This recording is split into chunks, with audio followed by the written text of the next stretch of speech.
is no stranger, as he has been here at least a couple of times. Governor, thank you very much for being here today. And on behalf of the members of the Brigade 2506, I would like to express our appreciation for everything you are doing for the people of the great state of Florida, especially those in need, our elderly and our veterans. Today, we are confronting a pandemic that has cost the life of hundreds of thousands of people, almost destroying an economy that was the best this country and the world had ever seen, and the loss of millions of jobs. In times like this, we need leaders within our elected officials that assume the responsibility and take the appropriate actions to ensure that proper and timely care are provided to the people in need. We Floridians are very fortunate to have Ron DeSantis as our governor. As proof of his leadership, Governor DeSantis is here today to initiate the project of vaccinating the veterans of the Bay of Pigs invasion. Governor, we are grateful for your effort, proud of your record, and thankful for your visit today. Ladies and gentlemen, it is my distinct honor to present to you Governor Ron DeSantis.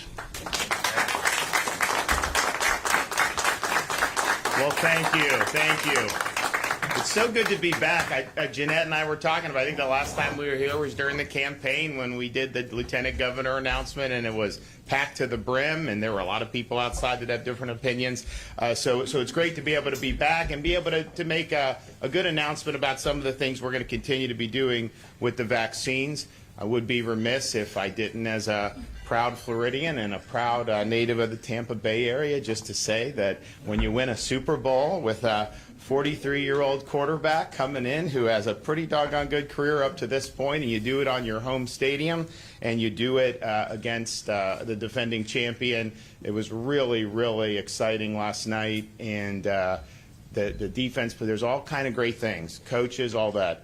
But had Tom Brady not decided to come to Tampa Bay, they would not have been hosting the Lombardi Trophy. So my hat's off to them.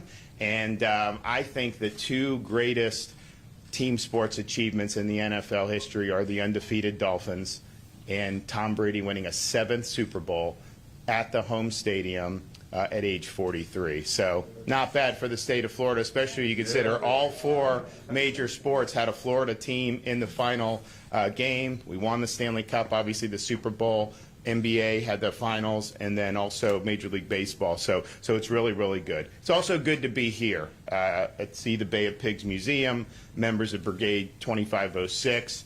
The fight against communism was, and still is, a noble cause. And when Cuba fell to communism in 1959, too few were willing to recognize what this meant, the destruction of a once proud island nation. Members of Brigade 2506, though, refused to stand idly by and allow their country to be imprisoned by a communist dictator. Now, the Bay of Pigs occurred nearly 60 years ago. The men who took a stand against communism have been vindicated by history. Just look at Cuba. It's an impoverished, backwards tyranny. And also you look around the Western Hemisphere, those countries that embraced Marxism, Leninism have witnessed calamitous results. And we see that every day, particularly in the socialist dictatorship of Venezuela. Meanwhile, as Cuba has suffered under the yoke of communism, the veterans of the Bay of Pigs and many other Cuban exiles have lived here in South Florida in freedom, and they and their families have served as the backbone of this community in Miami for decades. And just compare the success that we see down here in South Florida to the impoverishment and the disaster that we see in places like Cuba living under communism. So Cuba's loss was our gain. These are veterans that we really appreciate. And when we did the vaccine to do seniors first, the primary reason to do seniors first because seniors have been the most vulnerable to COVID-19. And so it's an evidence-based decision that if you can vaccinate the vulnerable people first, It doesn't mean that someone that's younger and healthier is not going to get it if they're not vaccinated, but it does mean that you are going to reduce the number of people going into hospitals, and you are going to save lives. And so that's why we put seniors first. But I also said we put seniors first just from the point of view of these are our parents and grandparents. These are the people that we draw inspiration from. 2 weeks ago, I was able to witness a vaccine for a World War II veteran that was 100 years old. Had done a lot in his life, and we very much appreciate it. Last year, to initiate our Homebound Seniors program for vaccination, I was able to go to the condo of a Holocaust survivor who was 85 years old. And so today, we are expanding the Homebound Seniors program. Now, we obviously have some seniors, some veterans that are here, but what the brigade did when Senator Diaz and some of the other folks reached out to us when they saw us, what we were doing with some of the veterans and with the Holocaust survivors, hey, could you expand this? Can we go visit some of the homes here in Miami to be able to help with the Bay of Pigs veterans? And we said absolutely, we would do that. And so we are inspired by folks that have been willing to stand up and fight for freedom. We understand that they were on the right side of history. So we'll have 3 done today right here, and we have Ellie Cesar, who joined Brigade 2506 at 23 years old. Raul Vallejo joined the brigade at 18 years old. And Rigoberto Montesinos, who joined the brigade at 22. And all 3 were captured by Castro's forces and spent 20 months as POWs before their negotiated release in December of 1962.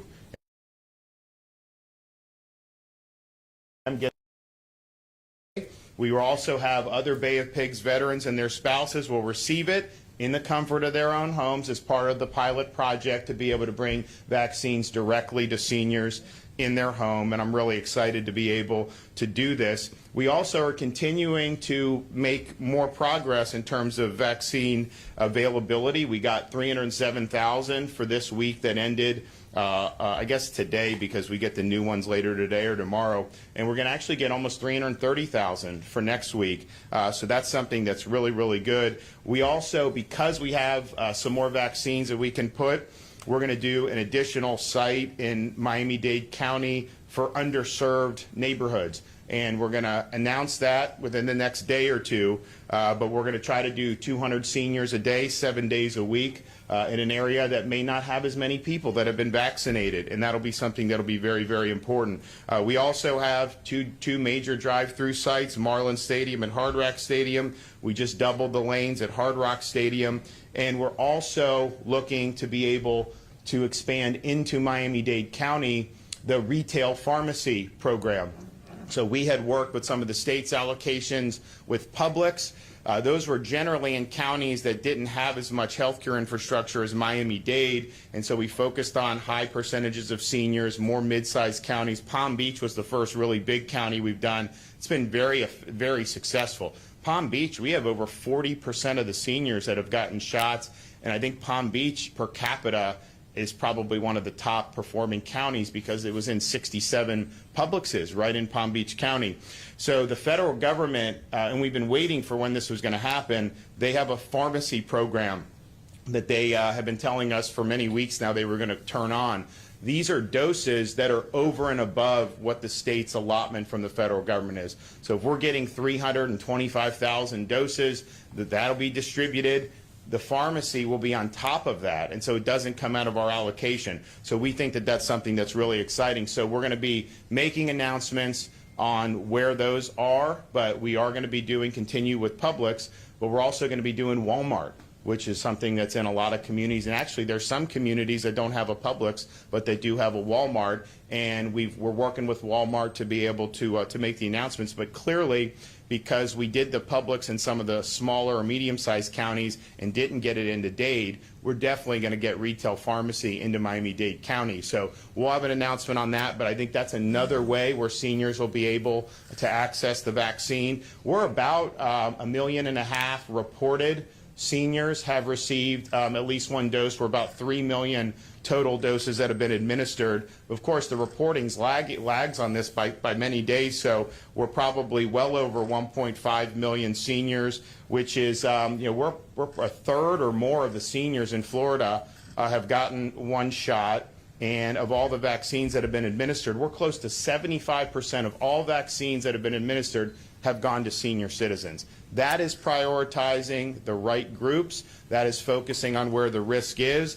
And we have more seniors vaccinated in Florida than any other state by far, and we're going to continue to do it. And I think some of these additional retail options are going to be very, very good for that. Of course, we're still doing the church groups. I was at Turnberry Jewish Center, Aventura Turnberry Jewish Center last week. We did an interfaith alliance with Christian, Muslim, and Jewish houses of worship, and we're going to continue doing that. We've also done pods in senior communities.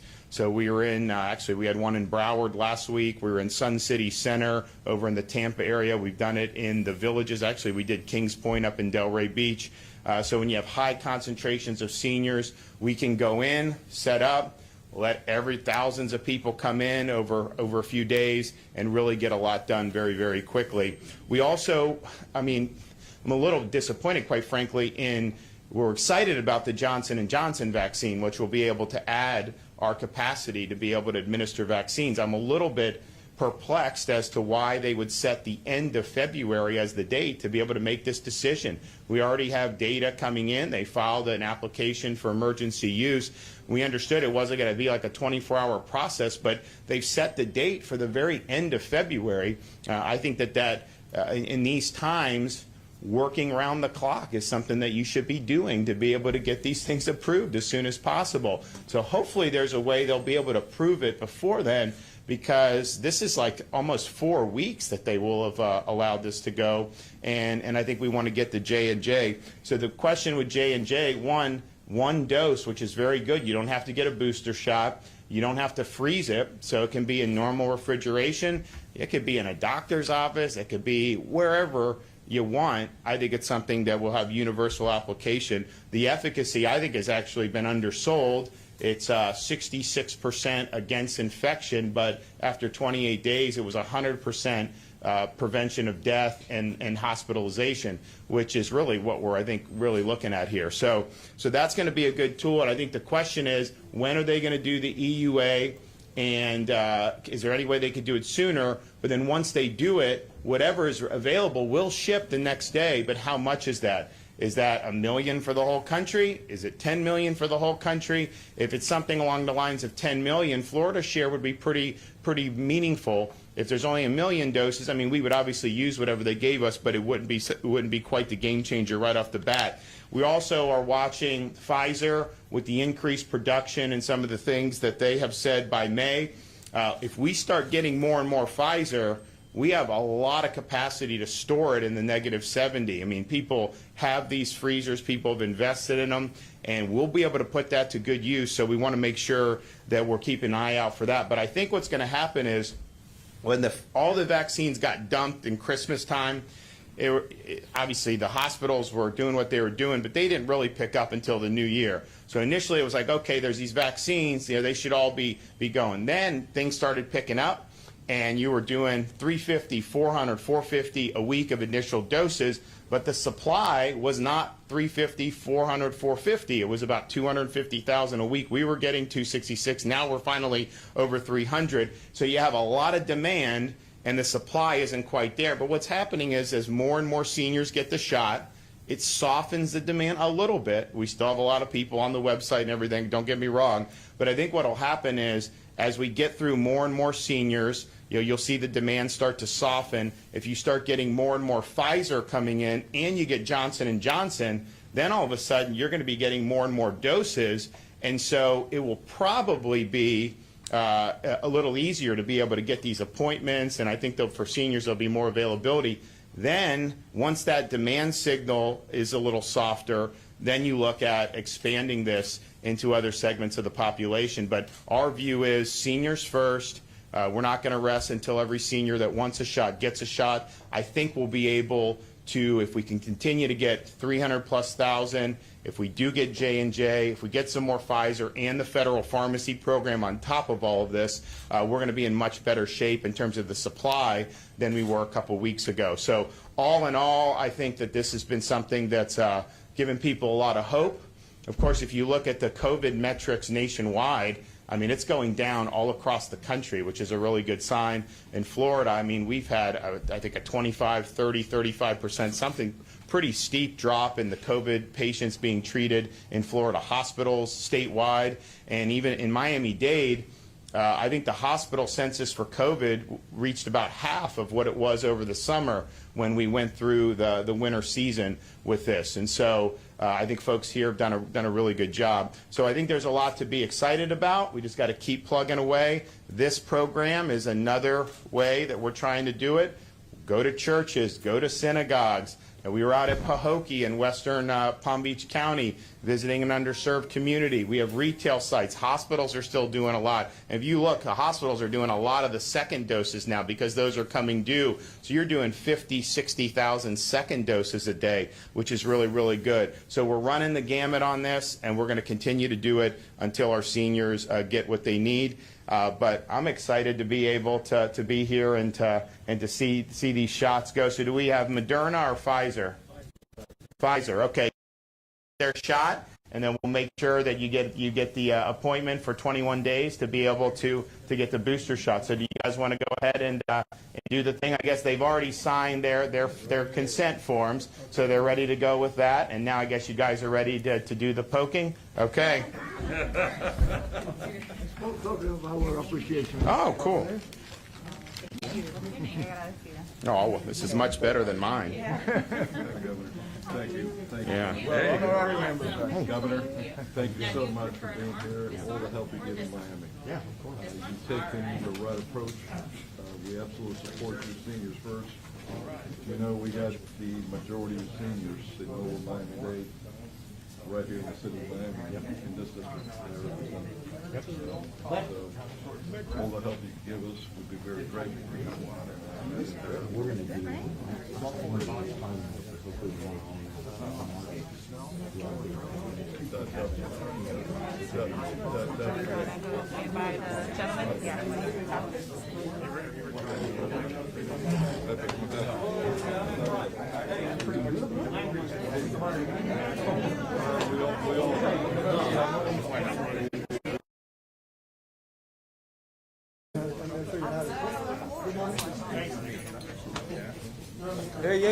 Hey. TV. The girl in the white. Yo, campaña. Eso lo dije yo. Ya estamos en campaña. Ya estamos calentando motores. Oye, ¿por qué tú no pones una inyección también? ¿Por qué tú no pones una inyección? No.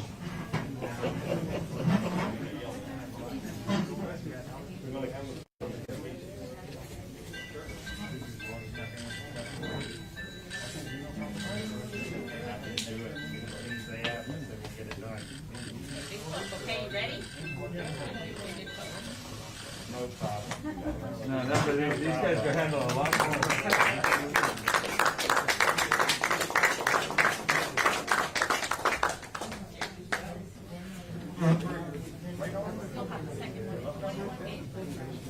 Does that sound right? Sound good? Okay. I'm going to go ahead and sign this. This is saying that you got the vaccine today. Okay, my friend?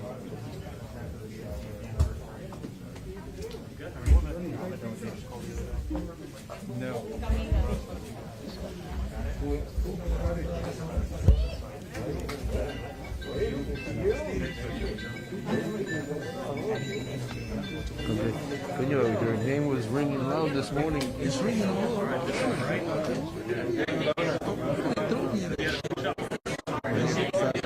Estaban dándose banquetes. Pero dos personajes que están No. What kind of good is this? Two minutes. Pues así, she's a fight.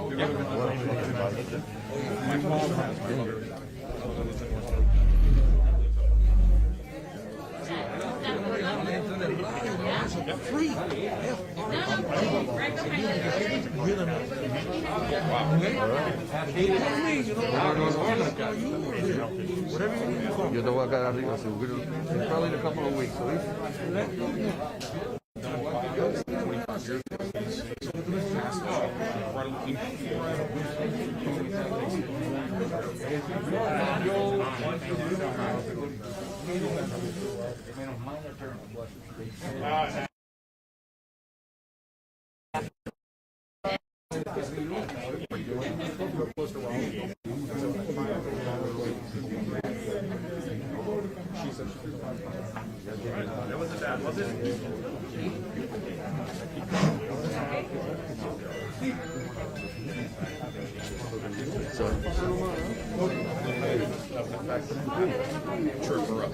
¿Viste lo que bien está él aquí? Se me protege porque yo me descarrilo un poco. Solo para ti. Sí, sí.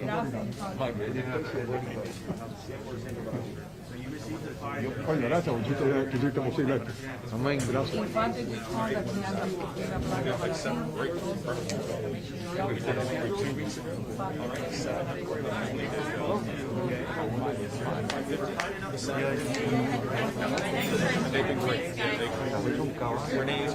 Are you ready? You and me, baby. So it's basically the same thing.